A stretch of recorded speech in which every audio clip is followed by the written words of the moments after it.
खुदान यसु मसीह के पुरफजल जिंदगी बख्श जलाली नाम में आप सबको शालोम। अजीजों, आजकल जबकि कोविड की तीसरी लहर आई हुई है और हर मुल्क, कौम, कबीले में एक ही बात की ताकीद की जा रही है कि एहतियात करें, वैक्सीन लगवाएं और खुदा से दुआ करें क्योंकि वही बचा सकता है। लेकिन तशवीश की बात यह है कि वैक्सीन लगने के बावजूद दोबारा कोविड होने का खतरा मौजूद है।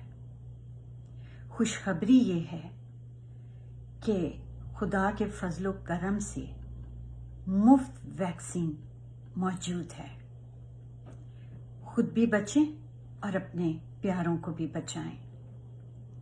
इसका पहला डोज यशुआ पहला बाब 9वीं आयत है और इसका दूसरा डोज पैदाइश 7वां बाब उसकी पहली और 7वीं आयत है। इस वैक्सीन को इस्तेमाल किस तरह करना है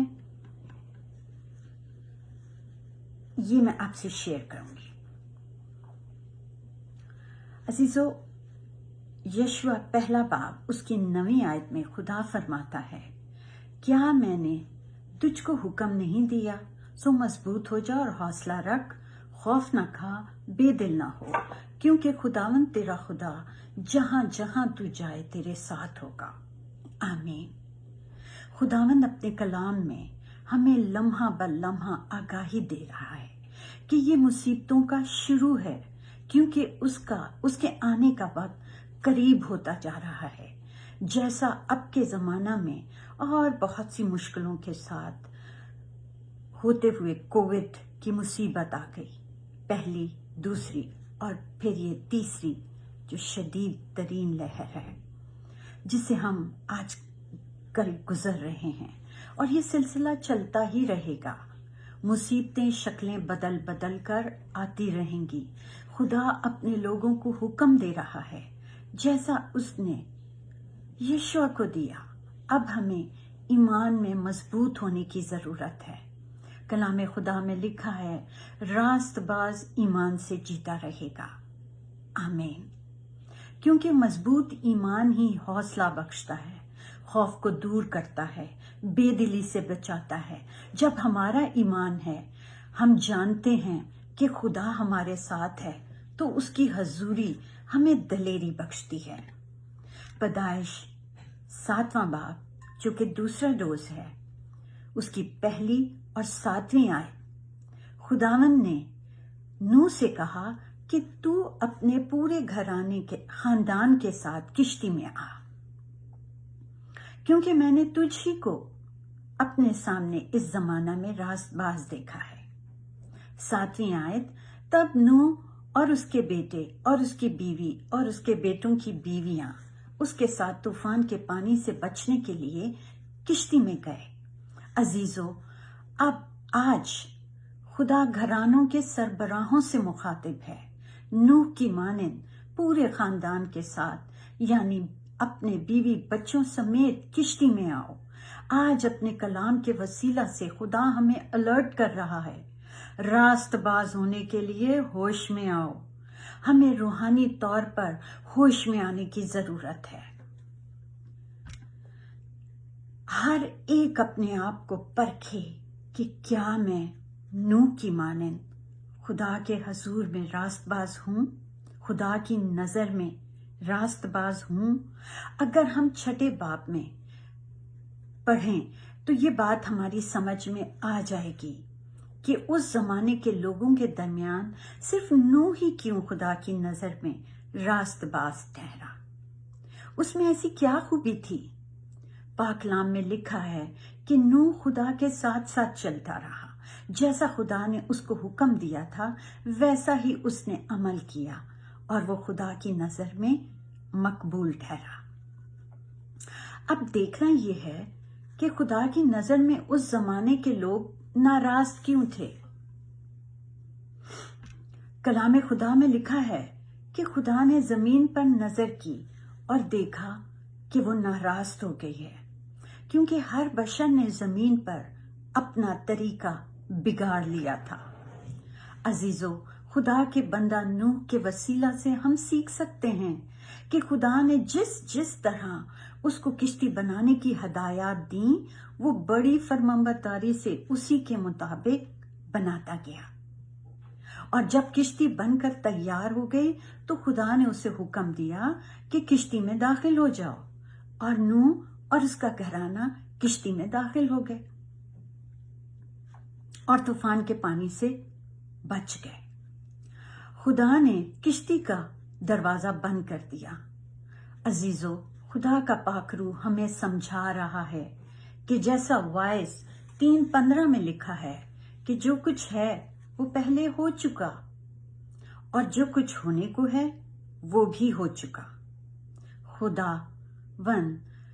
خدا گزشتہ کو طلب کرتا ہے، اور نئے عہد نامے میں خداوند یسوع نے گزشتہ کو پھر طلب کیا ہے۔ متی 24ویں باب میں یوں لکھا ہے، زیتون کے پہاڑ پر جب شاگردوں نے پوچھا کہ اے خداوند، تیرے آنے اور دنیا کے آخر ہونے کا نشان کیا ہوگا؟ تو خداوند نے فرمایا، جیسا نوح کے دنوں میں ہوا ویسا ہی ابن آدم کے آنے کے وقت ہوگا، کیونکہ جس طرح طوفان سے پہلے کے دنوں میں لوگ کھاتے پیتے اور بیاہ شادی کرتے تھے، اس دن تک کہ نوح کشتی میں داخل ہوا، جب تک طوفان آ کر ان سب کو بہا نہ لے گیا، ان کو خبر نہ ہوئی، اسی طرح ابن آدم کا آنا ہوگا۔ اور خداوند یسوع مسیح نے اپنے شاگردوں کو 2 باتوں سے خبردار کیا، پہلی کہ گمراہ نہ ہو جانا، اور دوسری گھبرا نہ جانا، کیونکہ یہ باتیں مصیبتوں کا شروع ہوں گی۔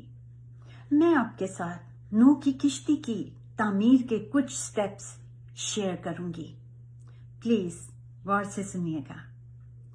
اب کیا تھا کہ اس ہلاکت کے طوفان سے بچنے کے لیے خدا نے نوح کو خاص تاکید کی کہ کشتی گوپھر کی لکڑی سے بنائے۔ حیرت کی بات ہے کہ گوپھر کی لکڑی کا ذکر صرف نوح کی کشتی بناتے وقت ایک ہی بار ہوا ہے، نہ اس سے پہلے نہ اس کے بعد۔ عزیزو، خدا کا روح ہمیں آنے والے وقت کے لیے تیار کر رہا ہے، جیسا خداوند یسوع مسیح کے زمانہ میں کشتی کو خاص طور پر خداوند نے پوائنٹ آؤٹ کیا ہے۔ خدا کی نظر میں راست باز وہ ٹھہرے گا جو اس کی فرمانبرداری کرے گا، اور اس کی نجات کی کشتی کی تعمیر خدا کی مرضی کے مطابق ہوگی۔ یہ ہمارے لیے بہت غور طلب بات ہے، جیسے کہ نوح کی کشتی ہماری نجات کی کشتی کا عکس ہے جو ہلاکت کے طوفان سے بچا سکتی ہے۔ جیسے نوح کی کشتی گوپھر کی لکڑی سے بنی، ویسے ہی ہماری نجات کی کشتی یسوع کی صلیب کی لکڑی سے بنی ہے۔ جیسے نوح کی کشتی میں داخل ہونے کا ایک ہی دروازہ تھا، ویسے ہی ہماری نجات کی کشتی میں داخل ہونے کا ایک ہی دروازہ ہے، اور وہ ہے خداوند یسوع مسیح۔ یوحنا 10ویں باب کی 9ویں آیت میں لکھا ہے، خداوند یسوع مسیح فرماتے ہیں کہ دروازہ میں ہی ہوں، اگر کوئی مجھ سے داخل ہوگا تو نجات پائے گا۔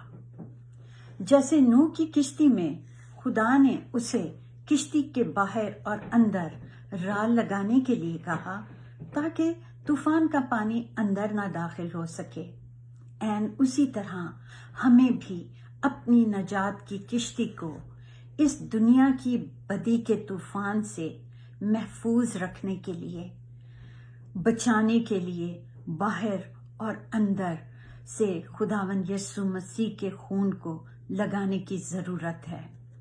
جس طرح نوح کی کشتی کے 3 درجے تھے، اسی طرح ہماری نجات کی کشتی کے بھی 3 درجے ہیں۔ اعمال 3 باب کی 38 آیت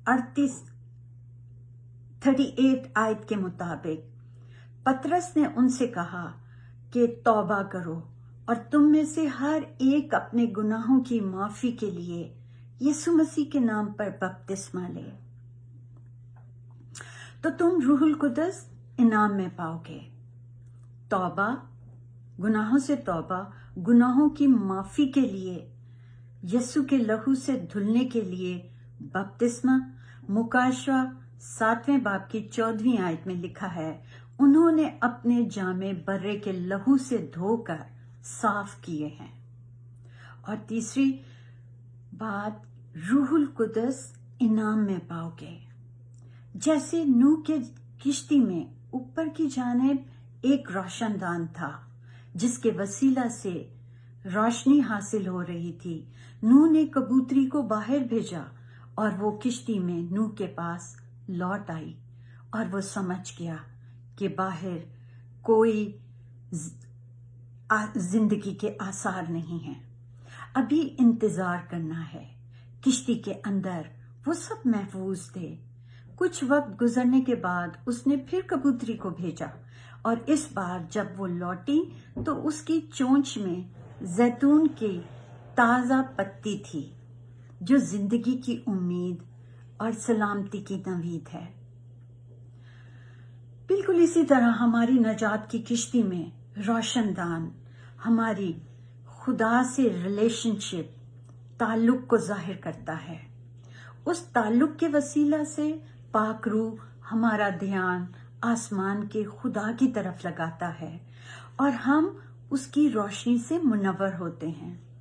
खुदा के पाक रूह से हमें उसकी मदद और रहनुमाई हासिल होती है। किश्ती के बाहर बदी है, तूफान, बदी का तूफान, मौत और हलाकत है।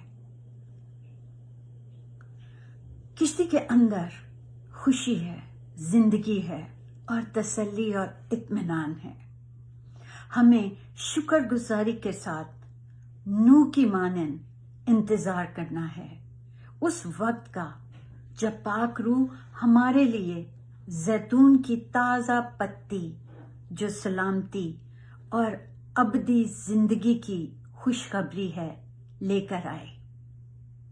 हमारे पास वक्त महदूद है। किश्ती का दरवाजा बंद होने से पेशतर तौबा करके उस वाहिद दरवाजे जो खुदावन यीशु मसीह है, दरवाजे से दाखिल होकर नजात की किश्ती में दाखिल हो जाएं, तो जिस्मानी और रूहानी दोनों तरह के कोविड से शिफा मिल जाएगी। खुदा हमें सुनने वाले कान और अमल करने वाला दिल अता फरमाए। यीशु मसीह के जिंदा जलाली नाम में आमीन।